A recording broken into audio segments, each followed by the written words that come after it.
Gajanan developers Pune यांच्याकडून आता पंढरपुरात इस्बाबी कलश मंगल कार्यालय येथे साकारला जातो आहे भव्य गजानन टॉवर 10 मजली ट्विन बिल्डिंगचा प्रकल्प। मजबूत आरसीसी फ्रेम रचना, पायांसाठी वायू प्रतिबंधक उपाययोजना, आयएस मानकानुसार भूकंप प्रतिरोधक आरसीसी रचना असलेल्या गजानन टॉवर मध्ये उपलब्ध आहेत अत्याधुनिक सुविधांनी युक्त 1022 स्क्वेअर फुटाचे 2 बीएचके फ्लॅट्स, सुशोभित प्रवेश कक्ष, सामायिक क्षेत्रासाठी अत्याधुनिक सुरक्षा यंत्रणा, लिफ्ट आणि सामायिक क्षेत्रांसाठी वीज बॅकअपची सुविधा, स्वतंत्र अग्निशमन यंत्रणा, 2 मजली पुरेशी पार्किंग व्यवस्था, प्रत्येक कार पार्किंगच्या ठिकाणी स्वतंत्र एव्ही चार्जिंगची सोय, सोलर वॉटर यंत्रणा, प्रत्येक सदनिकेसाठी इन्व्हर्टरची सोय।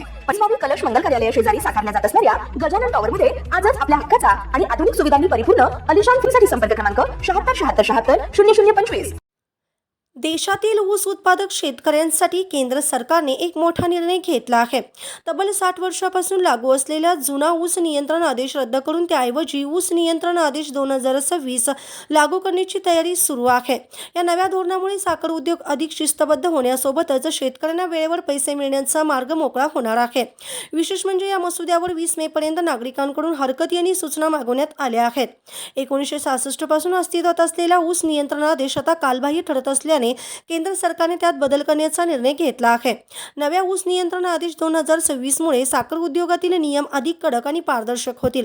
यामुळे शेतकरी आणि साखर कारखाने यांच्यातील व्यवहार अधिक स्पष्ट आणि नियमबद्ध होण्याची अपेक्षा आहे। नव्या आदेशानुसार साखर कारखान्यांनी ऊस खरेदी केल्यानंतर 14 दिवसाच्या आत शेतकऱ्यांना एफआरपी प्रमाणे पैसे देणे अनिवार्य असेल। जर कारखान्यांनी या मुदतीत पैसे दिले नाही तर त्यांना थकबाकीवर 15% वार्षिक व्याज द्यावे लागणार आहे। त्यामुळे शेतकऱ्यांच्या आर्थिक अडचणी कमी होण्यास मदत होणार आहे। जर कारखान्यांनी देय रक्कम वेळेत दिली नाही तर शेतकऱ्यांना न्याय मिळवण्यासाठी प्रशासन पुढे येणार आहे। या नव्या नियमानुसार संबंधित जिल्हाधिकारी ही थकबाकी भूमी महसूल थकबाकीप्रमाणे वसूल करू शकतील। त्यामुळे कारखान्यावर अधिक आर्थिक शिस्त पाळण्याचा दबाव वाढणार आहे। या नव्या आदेशातील एक महत्त्वाचा बदल म्हणजे इथेनॉलला साखरेइतकाच अधिकृत दर्जा देण्यात आला आहे। यापूर्वी इथेनॉल हा एक पूरक घटक मानला जात होता, मात्र आता तो साखर उद्योगाचा मुख्य भाग ठरणार आहे।